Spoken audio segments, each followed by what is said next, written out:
The queen now has to move.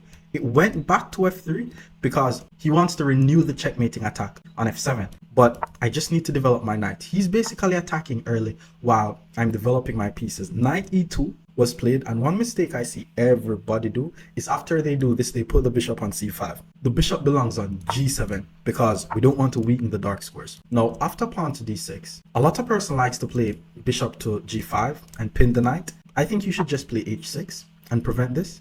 And then after knight c3, you just castle your king. His queen is out just too early, and because my king is castled and his king is in the center, I could actually start punishing him for doing this. And he just played g4. He wants to be aggressive, but I'm gonna play d5. All his pieces covers this square, but this is actually a pawn sacrifice. It's a discovered attack pointing towards his pawn on g4. Now once he takes, before I take this pawn and attack his queen, I'm gonna play the move pawn to e4, sacrificing another pawn. These are the stuff that you could do when people bring their queen out too early. So he took the pawn, but my whole idea behind the sacrifice was actually to allow my knight to get this e5 square, forking the queen and the bishop. The queen moves out the way, now we take the bishop, and we're just ahead by a piece. Okay, so he plays knight to b5. He's still trying to attack. So he wants to take my c7 pawn. I'm going to let him have it. First of all, his knight was guarding his e4 pawn. It's no longer guarding his e4 pawn. So I'm going to play the move. Knight takes e4. I'm attacking his queen. Queen to f4. That's where he decided to put the queen. My knight is now under attack. I'm trying to do something very risky here. If I takes, he's going to fork.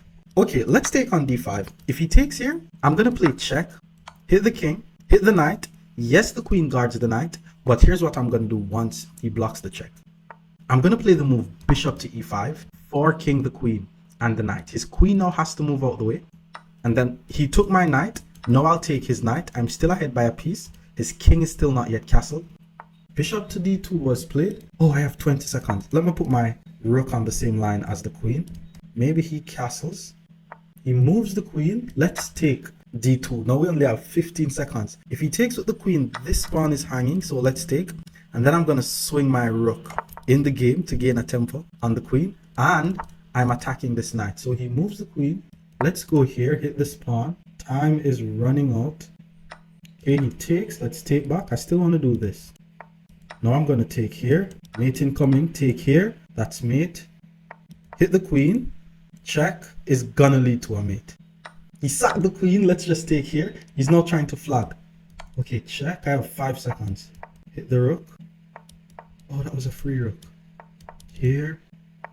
Here. And that's mate. And that's a checkmate. Hit subscribe for more.